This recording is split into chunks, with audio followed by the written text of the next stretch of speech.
যুবক মসজিদের বারান্দায় বসে কান্না করে। ইমাম সাহেব বলে, কাঁদো কেন? যুবক বলে, আমি অনেক টাকা ঋণ হয়ে গেলাম, আদায় করতে পারি না, রাস্তায় নামলে মানুষ আমারে গালি দেয়। ইমাম সাহেব বলে, নবীজির দেওয়া তাবিজ ব্যবহার কর, ঋণ থাকবে না। কি তাবিজ? বলে, নবীজি দোয়া শিখায় গেছেন, দোয়াটা পড়, আল্লাহুম্মা কফিনি বিহালালিকা আন হারামিক ওয়া আগনিনি বিফজলিকা আম্মান সিওয়াক। যুবক বলে, হুজুর দয়া করে ক্ষমা করবেন, এই দোয়া আমি শিখি নাই, পড়তেও পারবো না। ইমাম সাহেব বলে, তো আরো ছোট্ট আকারে একটা তাবিজ আছে নবীর শিখানো, পর ইস্তেগফারের আমল, আস্তাগফিরুল্লাহাল আযীম, আস্তাগফিরুল্লাহাল আযীম, আস্তাগফিরুল্লাহাল আযীম। এই আমলটা চালু রাখ, আল্লাহ কুদরতি ভাবে তোর ঋণ আদায়ের ব্যবস্থা করে দিবে। আর নগদ একটা পরামর্শ নেও, তোমার এখান থেকে বহুদূর একটা জঙ্গলের কিনারায় বড় লোকের বাড়ি আছে, ওই বাড়িতে গিয়া বড় লোকের কাছে যদি হাত বিছাইতে পারো, অল্প যদি দেয়, তুমি অনেক কিছু পেয়ে যাবা, তোমার ঋণ আদায় হবে, সংসারও চলার রাস্তা হবে। যুবক ইমামের কথা শুনিয়া কদম দিয়া কষ্ট করে করে করে করে জঙ্গল পেরিয়ে ওই বড় লোকের বাড়ি হাজির। বাড়িতে যাওয়ার পর সকালবেলা গিয়ে যখন হাজির হয়ে গেল, শুনে বাড়ির মধ্যে কান্নার আওয়াজ, সবে মাত্র ওই বড় লোক দুনিয়া থেকে বিদায় হয়ে গেছে। যুবকের মনটা খারাপ হয়ে গেল, কপাল আমার খারাপ, ইমামের পরামর্শ নিয়ে এত কষ্ট করে আসলাম। যুবক কান্না, আমার কপাল এত খারাপ, ক্লান্ত হয়ে গেল, দীর্ঘ পথ সফর করে আসাতে ক্লান্ত হয়ে মাটিতে ঘুমায় পড়লো। ঘুমের মধ্যে স্বপ্ন দেখতেছে, রে যুবক, তুই যেই বাড়িতে আসো, ওই ছোট্ট ঘরের মধ্যে যে মাটির উপরে বিছানা লাগায় ঘুমাও, ওই পালিশের নিচে মাটি খনন করে দেখবি ওখানে স্বর্ণ পড়ে আছে, স্বর্ণ। ওই স্বর্ণ উঠাইয়া ঋণ আদায় কর, বাকিটা দিয়া জীবনটা চালাও। যুবক স্বপ্ন দেখে উঠার পরে চিন্তায় পড়ে গেল, কি দেখলাম, এই স্বপ্নটা যদি বাড়ি বসে দেখতাম, এখানে আমার কষ্ট করে আসা লাগতো না। আল্লাহ জানায় দেয়, এক হাতে যেমন তালি বাজে না, বিনা বাতাসে নদীর পানি নড়ে না, বাচ্চা না কানলে মা যেমন দুগ্ধ দেয় না, বান্দা চেষ্টা না করলেও বন্ধ দরওয়াজার তালা খুলে না। हर गोरी देने के तू तैयार है, जो न मांगे उससे तू बेजार है, गर तवक्कुल मी कुनी हर सुबह शाम, मेरा सानाद रिज़्क़े तू अज़ला मकाम। एरे नबीर उम्मतेर दल, আল্লাহ বলেন, আমার কাছে চাইতে দেরি পাইতে দেরি নাই, তবে দুইটা জিনিসের মাধ্যমে চাইতে হবে, বিসবরি ওয়াস সালাহ। এক নম্বরে ধৈর্য, দুই নম্বরে হলো নামাজ। ধৈর্য আর নামাজের মাধ্যমে চাও, আল্লাহ তাআলা দরজা খুলতে দেরি করবে না রে গোলাম। ধৈর্যের সাথে চাইবা, আল্লাহ দরজা খুলে দিবেন। ওরে আল্লাহর গোলাম, সফরে রওনা হয়ে গেল বান্দা, মক্কায় হজে গেল। হজে যাওয়ার পরে বান্দা যুবক মানুষ এমন গরিব অবস্থা হয়ে গেল, দুর্ভিক্ষ চলে মক্কার জমিনে, খানা নাই, পানি নাই, এত কষ্টের জীবন ওই মক্কার জিন্দেগি। আল্লাহর বান্দা যুবক, খানা নাই, যা টাকা নিয়েছিল তাও শেষ হয়ে গেল, এখনো সফর শেষ হয় নাই। ওরে নবীর উম্মতের দল, বান্দা হোটেল থেকে, ঘর থেকে বাইতুল্লাহ রওনা, দুর্ভিক্ষ চলতেছে, হঠাৎ রাস্তায় হাঁটতে গিয়ে দেখে একটা স্বর্ণের হার মক্কার কিনারায় রাস্তায় পড়ে আছে। আল্লাহর বান্দা একদিন দুদিন না, বহুদিন ধরে না খেয়ে আছে, হঠাৎ করে স্বর্ণের হার পাইয়া দিলটা খুশি, কিন্তু ধরে না কার জিনিস, ধরিয়া আবার আমানত রক্ষা করতে না পারলে আমার জাহান্নামে যেতে হবে। যুবক না ধরিয়া সামনে চলে গেল, আবার ব্যাক করলো, আমি যদি পাই, আমি যদি আমানত রক্ষা করে জায়গা মতো দিতে পারি ভালো হবে, কিন্তু কোন চোর ডাকাতে পেলে তো নষ্ট করে ফেলবে। যুবক এই চিন্তা করে স্বর্ণের হারটা হাতের মধ্যে নিয়ে নিল। নেওয়ার পরে তার হোটেলে নিরাপদে জায়গায় রেখে আবার ঘুরতেছে, কার হাড়কে যেন তালাশ করে তারে ধরে নিয়ে যাও। হঠাৎ যুবক হাতটা ঘরের মধ্যে রেখে মক্কার কিনারায় এসে শুনতেছে কে যেন এলান করে, খুঁজিয়া দেখে এক পাগড়িওয়ালা আল্লাহর বান্দা চিল্লায় বলে, স্বর্ণের একটা হার আমার হারিয়ে গেছে, কেউ যদি পাও একটু আমাকে দাও, আমি তোমাকে 100 দিরহাম হাদিয়া দিব।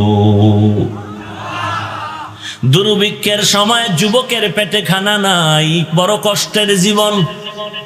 আল্লাহর বান্দা পাগড়িওয়ালার হাত ধরে বলে চলেন। আল্লাহর বান্দা যুবক পাগড়িওয়ালাকে নিয়ে নিজের হোটেলে গিয়া বলে, এই জিনিসটা আপনার নাকি? বলে হ্যাঁ। কয় নিয়ে যান। যখন নিয়ে হাতের মধ্যে দিয়ে দিল, যুবক দৌড়াইয়া সেজদায় পরে কান্না শুরু করলো, আল্লাহ তোমার দেওয়া আমানত আমি রক্ষা করতে পেরেছি, তুমি আমাকে মাফ করে দাও। ওই পাগড়িওয়ালাকায় যুবক দাঁড়াও, আমার ওয়াদা তোমাকে কিছু হাদিয়া দিব। বলে না না, হাদিয়া নেওয়া যাবে না, বিনিময় চাই না, এটা আমার দায়িত্ব, আমি পেয়েছি, আবার যার কাছে পৌঁছায় দাও, এটা আমার দায়িত্ব, এর বিনিময় চাই না। আল্লাহ যদি কিছু দেয় হাসরের ময়দানে চাই। পাগড়িওয়ালা বলে হাদিয়া নেওয়া তো সুন্নাত, হাদিয়া কি নিবা না? বলে সব সময় হাদিয়া নেওয়া চলে না,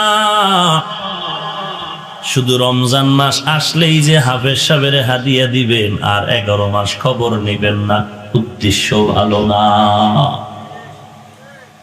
সব সময় বান্দা আলেম ওলামা কোরআনওয়ালার হাদিয়া তো শুধু রমজান না, 24 ঘন্টা সেকেন্ডে সেকেন্ডে সেকেন্ডে ইমামের হাদিয়া।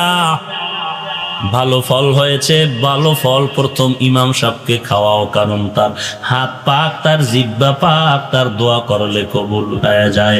তোমার স্বার্থে আঘাত লাগলে তুমি ইমামরে ধমক দাও, আর ইমামের স্বার্থে আঘাত, বেতন বাকি, কত মানুষ গালাগালি করে, এরপর ইমাম বরদোয়া করে না। যখন মোনাজাতে হাত তুলে ফেলে আল্লাহর কাছে দোয়া করে, আল্লাহ এলাকারে শান্তি দাও, অসুস্থ রোগী সুস্থ বানাও, যারা ব্যবসা করে বরকত বাড়ায়া দাও, ও আল্লাহ যার মা বাবা কবরে তাদের কবর জান্নাত বানায়া দাও। এরে নবীর উম্মত, এমন মানুষ বারবার গালি দিলা, বেতন দিলা না, তারপরও তোমার মা বাবার জন্য দোয়া করে, এই বান্দারে হাদিয়া দিবা না? বলো কাকে দিবা? এরে নবীর উম্মতের দাল যুবক বলে হাদিয়া নেওয়া যাবে না। দৌড়াইয়া চলে গেল শুকরানা নামাজ আদায় করার জন্য। এরে ভাই চলে গেল, কে কোথায় খবর নাই।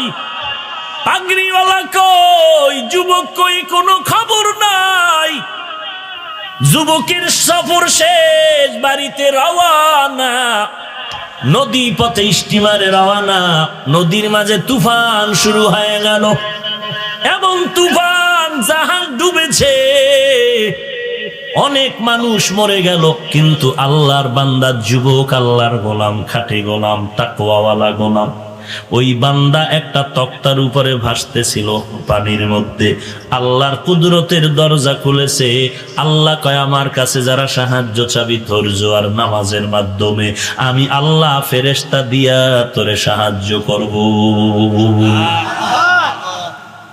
3 দিন 4 দিন না খাইয়াও স্বর্ণের হার পাইয়া হাদিয়াও নেয় না। এই বান্দার উপর আল্লাহ খুব বেজার।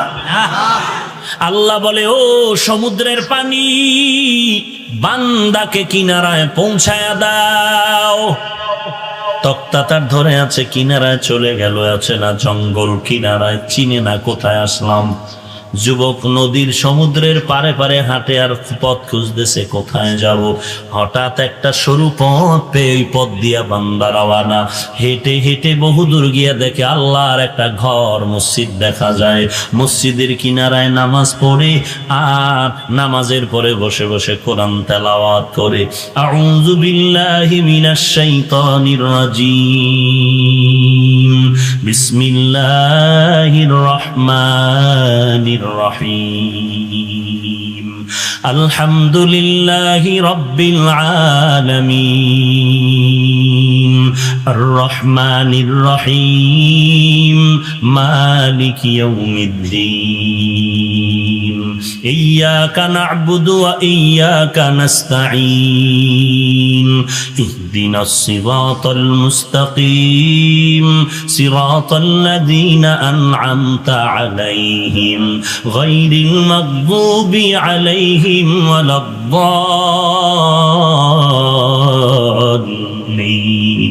আল্লাহর বান্দার তেলাওয়াত শুনে এলাকার মানুষেরা পাগল হয়ে গেল।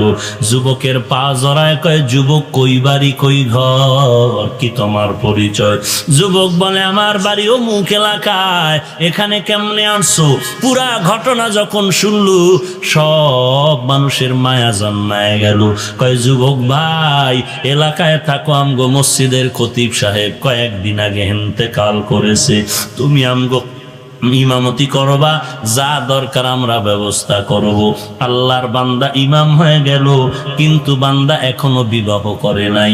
মুসল্লিরা বলে, আপনাকে এখন আমরা বিবাহের ব্যবস্থা করব কিনা? বলে, আপনাদের খুশি। মুসল্লিরা সবাই বিবাহের জন্য রেডি হয়ে গেল। ইমাম সাহেবরে এমন একটা মেয়ে দেওয়া দরকার, সমাজে সব থেকে ভালো। এইবার কয়, ইমাম সাহেব হুজুর, আমগো আগের খতিব সাহেবের একটা সুন্দরী মেয়ে আছে, পর্দানিশী, ওই মেয়েটাকে প্রস্তাব দিয়ে আপনার জন্য রেডি করি। ইমাম সাহেব বলে, যদি এমন হয় করতে পারো। বিয়া রেডি হয়ে গেল। আজ মুসল্লিদের মনে খুশি, ইমাম সাহেবের বিবাহের আয়োজনে আমরা মুসল্লিরা চলে আসলাম। খরচ টরচ সব আমরা দিলাম। বাসর রাত খতিব সাহেবের আগের খতিবের মেয়ের সাথে বর্তমান ইমামের বিয়া। বাসর ঘরে যখন আল্লাহর বান্দা ইমাম সাহেব ঢুকলো, খতিবের সুন্দরী মেয়েটা বাসর ঘরে বসে আছে। ইমাম সাহেব ঢুকিয়া সালাম দেওয়ার পরে বসেও না, ডানে বামে তাকায় না। মেয়েটার কানের মধ্যে স্বর্ণের অলংকার, হাতের মধ্যে স্বর্ণের অলংকার, গলার মধ্যে স্বর্ণের অলংকার। যুবক ইমাম ওই মেয়ের অলংকার গুলো তাকায় তাকায় দেখতেছে। মেয়েটা মনে মনে ভাবতেছে, কেমন একজন ইমাম পাইলাম, লোভী লোভী, টাকার লোভ, স্বর্ণের লোভ নাকি। মনটা খারাপ খারাপ ভাব। ইমাম সাহেব বুঝতে পেরে বলে, ও বিবি, মনটা খারাপ করিও না, আমি তোমার স্বর্ণের লোভী না, আমি আমার মাওলার কুদরত তাকায়া তাকায়া দেখতেছি। স্ত্রী ডেকে বলে, কি কুদরত দেখো? বলে, তোমার গলার মধ্যে যে স্বর্ণের হার, আমার মনে হয় এই হার আমি মক্কার জমিনে হাতে পেয়েছিলাম। আল্লাহর বান্দি বিবি ডেকে বলে, বাবার সাথে আমি হজে সফরে গিয়েছিলাম, বসো। ঠিকই বলেছ, আমার এই গলার হার আমার বাবার হাত থেকে হারিয়ে গেছে। একটা যুবক পেয়ে আমার বাবার হাতে দিল, কিন্তু হাদিয়া নেয় নাই। আমার বাবা ইন্তেকালের আগে আমার হাত ধরে পাশে বসায় কাঁদলেন আর বললেন, ওরে কন্যা সন্তান, ওই যুবকের যদি আমি পাইতাম, তোর মতো মেয়েটারে আমি তার হাতে আমানত রেখে যাইতাম। ওরে মেয়েটা, আমি পারলাম না, তুই আল্লাহর কাছে দোয়া করবি। মেয়েটা ডাক দিয়া কয়, স্বামী আমার, তোমার আমানতদারি আর আল্লাহর ভয় আর ধৈর্য ধারণের বিনিময় আল্লাহ শুধু তোমার হারের বিনিময় শুধু হাদিয়া নেও নাই, আল্লাহ তাআলা কেমন কুদরতের মাওলা, আজকে শুধু তোরে হার দেয় নাই, হার ওয়ালাকেও তোমাকে হাদিয়া দিয়েছে।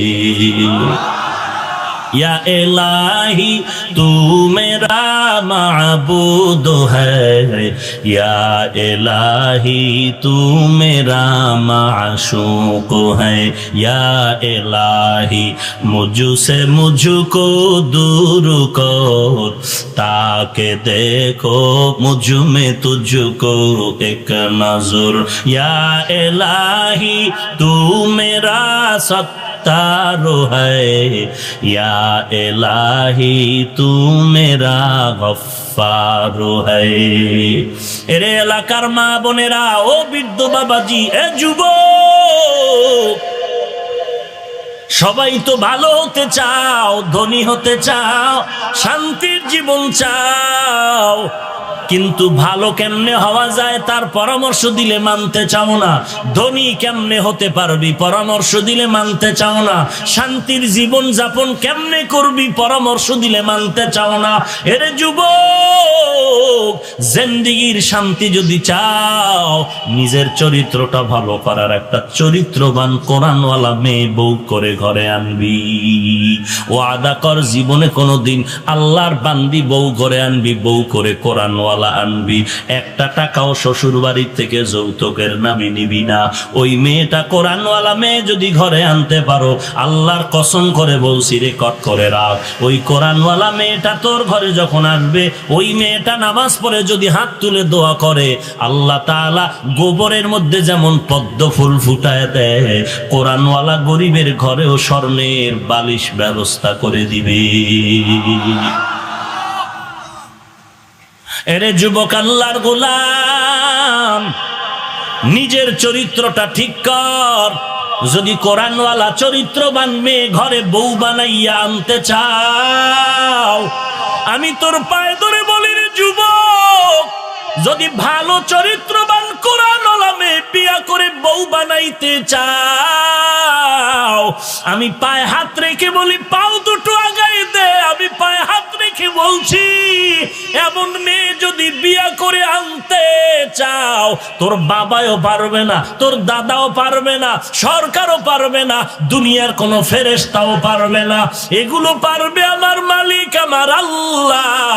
আর আল্লাহ তোকে তখনই দিবে তোর চরিত্র যদি ভালো রাখতে পারো। তুই অন্য কোন মেয়ের চরিত্রে কলঙ্কের দাগ বসাবি না রে যুবক। তুই অন্য কোন মেয়ের গায়ে হাত তুলবি না, চোখ দিবি না, কিছু বলবি না, চরিত্র নষ্ট করবি না। তাহলে আল্লাহর কাছে দোয়া করবি, নামাজ পড়বি, এমন একটা মেয়ে আল্লাহ তোর ঘরে দিবে, 5 দিন লাগবে না, তোর ঘরে আল্লাহ আসমান থেকে শান্তি নাজিল করবেন। আর তোর পুরা এলাকার মধ্যে এক সময় তোর মতো ভিআইপি বান্দা কেউ থাকবে না। কোরআন শরীফ দে, আমি কোরআন মাথায় লয়ে কসম খেয়ে বলে যাই, কোরআন শরীফ দে বেটা, আমি কসম করে বলছি, তুই যদি কোন মেয়ের চরিত্র নষ্ট না করো, আল্লাহর মোহাব্বতে উস্তাদের সাথে আদব রক্ষা করে চলো, মা বাবার আদব রক্ষা করে চলো, নামাজ পড়ো, ধৈর্য ধারণ করো, আল্লাহ তোকে এমন চরিত্রবান মেয়ে দান করবে, যেই চরিত্রবান মেয়েটার বরকতে তোর ঘর হবে স্বর্ণের ঘর। তুই বিশ্বাস না করলে আমার মাথায় কোরআন দে, আমি কোরআন নিয়ে কসম করে বলবো। আর তুই যদি অন্য কোন মেয়ের চরিত্র নষ্ট করো, তোর কপালে বউয়ের জোতার বাড়ি ছাড়া আর কিচ্ছু নাই, কিচ্ছু নাই। শুধু তোর বউ নয়, তোর সন্তানের লাথি খেতে হবে তোর কপালে। তোর সন্তানের লাথি খাবি, ধিক্কার শুনবি। তোর সন্তানের লাথি ডাইরেক্ট সন্তান দিবে না, কিন্তু তোর সন্তান এমন অপকর্ম করবে, এমন অন্যায় করবে যে মানুষ তোর সন্তানকে পিটাবে। তোর সন্তানকে তোর সামনে পিটালে তোর গায়ে আর বেতের বাড়ি দেওয়ার কিছু বাকি থাকে না। আল্লাহ তোরে সন্তান দিয়ে দেখাবে। তুই আর একটা মেয়ের চরিত্র নষ্ট করবি, তুই একটা দুশ্চরিত্র মেয়ে বউ পাবি। আর দুশ্চরিত্র মেয়ের সন্তান চরিত্রবান হবে না, ওটা আর এক দুশ্চরিত্র সন্তান হবে।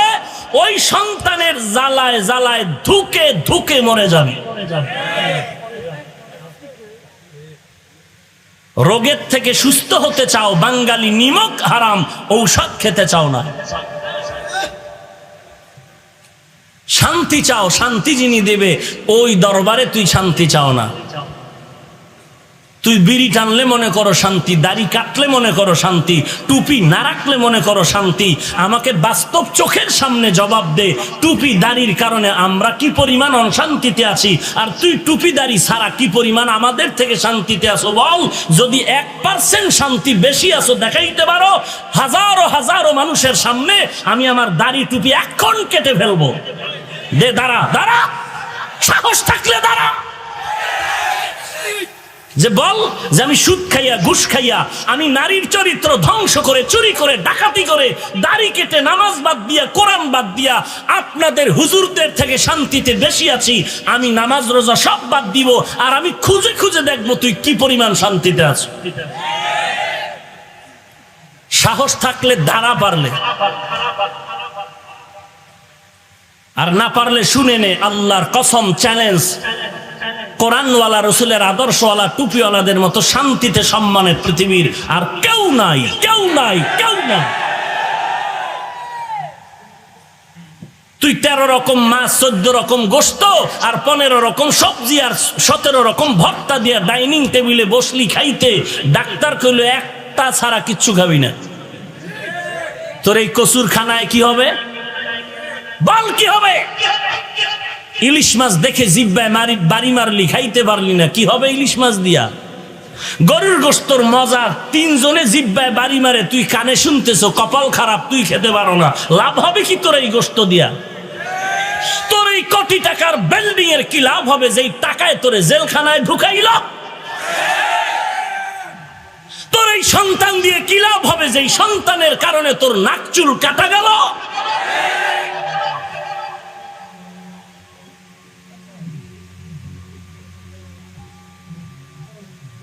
এমপি মন্ত্রীর চেয়ার দেখে খুব আফসোস করো। কোরআনওয়ালার যেই চেয়ার, এটার কোনো মেয়াদ নাই। আছে মেয়াদ? 5 বছর, 10 বছর? হ্যাঁ, এটা আল্লাহ কুদরতি ভাবে কোরআনের বরকতে দিয়েছে, যে কারণে এমপি সাহেব, মন্ত্রী সাহেব, দেখো না হাটহাজারীর হুজুরের সামনে নামাজের কায়দায় এমপি মন্ত্রী বয়া থাকে, হুজুর একটু মাথায় ফু দেন তো, টের পাও না কিছু? আল্লাহ দেখাচ্ছে। এর থেকে আর কোরআনের সম্মান কি চাই? এর থেকে রসুলের আদর্শের সম্মান কি চাই? প্রধানমন্ত্রী হাটহাজারীর হুজুরকে দাওয়াত দিয়া কি সম্মান করলো দেখো নাই? এই জন্য কি মন্ত্রী সাহেব ছোট হয়ে গেছে? হ্যাঁ, শুরুতেই বলছি মানুষের সুন্দরের নাম আদব। সুন্দরের নাম কি? আদব। যার আদব আছে তার সৌন্দর্য আছে, যার আদব নাই তার সৌন্দর্য নেই।